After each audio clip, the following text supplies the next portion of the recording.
Tree has cleared, the British people are left exhausted. The nation shattered by austerity and debt.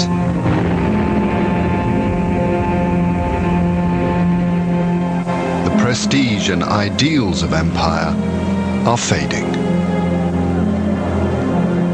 As the empire crumbles, imperial attitudes live on.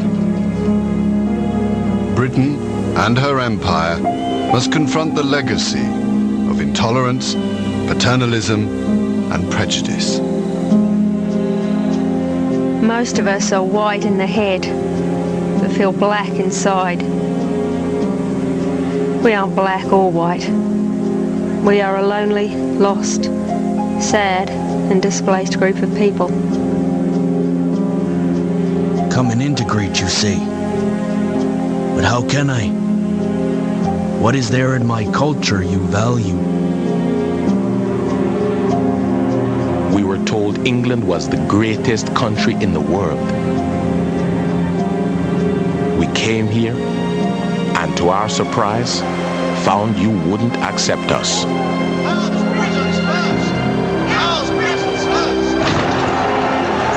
The old idea of empire is repugnant to us today. But the colonies are a legacy which we inherited and which cannot just be thrown off.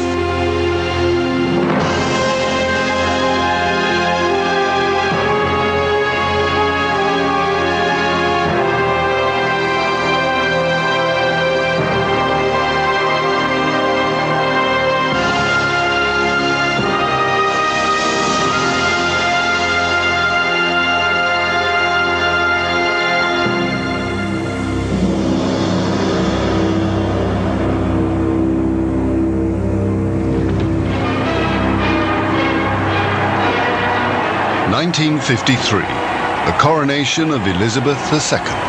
Her Majesty coming now under the Admiralty Arch, coming into the square, and the crowd receives them as only a British crowd in London could. Although imperial in its symbols and splendour, the event heralds a new multiracial Commonwealth of Nations. In 1949, India had become the first non-white republic within the Commonwealth. Amidst the coronation procession, India's Prime Minister, Jawaharlal Nehru. I think the development of the Commonwealth is of great significance. This kind of free association of countries with different interests, different outlooks, trying to understand each other is a very great thing. But life in post-war Britain is hard. People are struggling to rebuild their lives. Housing and jobs are scarce. Wartime rationing continues. In a letter to the Daily Worker, Mary Mullender. I am fed right up to the teeth when I do my shopping. I've got just enough money to get my bare rations. We should cut down on coronation spending and on the armed forces. Why should working people suffer?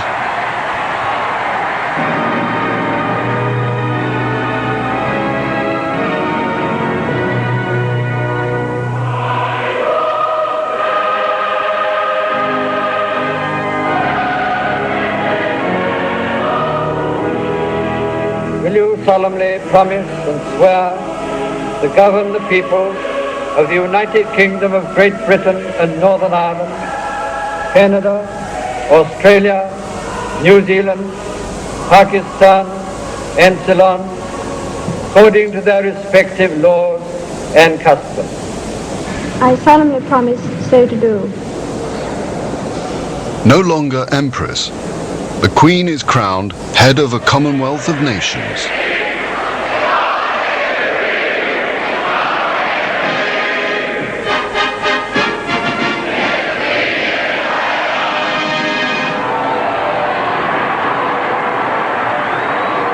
From around the Commonwealth, people send radio messages to the new Queen.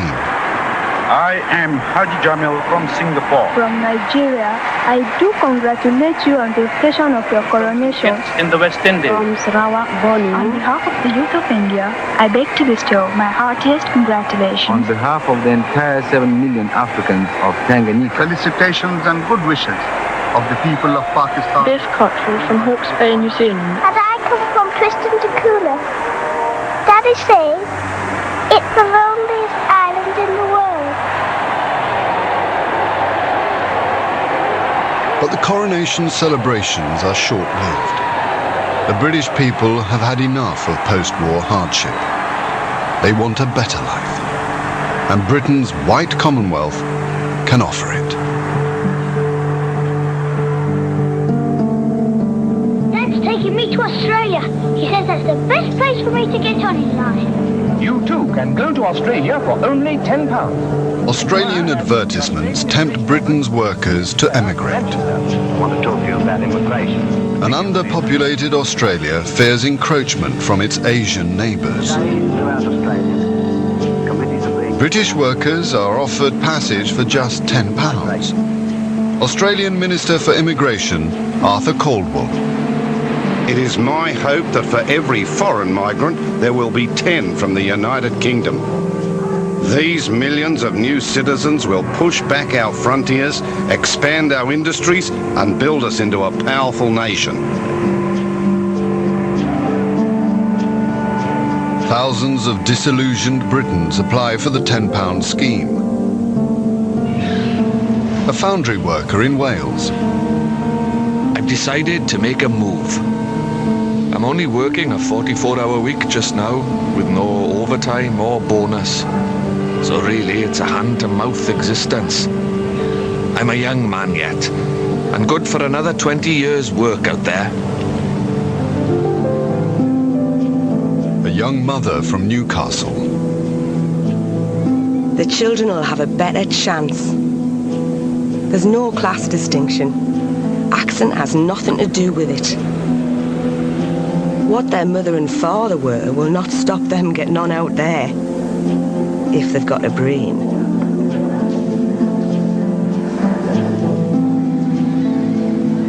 In just 10 years following the war, over 500,000 Britons emigrate to Australia and New Zealand.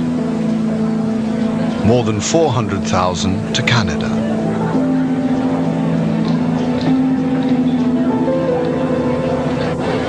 On board the liner Asturias, a ship steward. It's always distressing watching the final farewells. They often play old songs over the tannoy, and everyone weeps. A lot of them feel they won't ever see their loved ones again. Australia really is a long way away.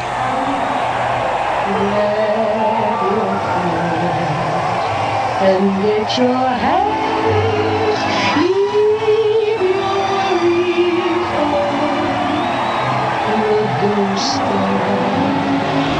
just admit you're free to the sunny side of the sea. From Chesterfield, Albert Walker, bound for Melbourne. I took my last view of England, and tears were very near. I thought of all its beauty and all those lovely times I'd had. I suddenly realised that I may never see it again. And then I thought of all the advantages I was going to. A new country, a new job, new people, a new life. So sweet on the sunny side. Why am I happy? Why am I gay? Me and my baby just moved out today to Happiness Street, Corner Sunshine Square.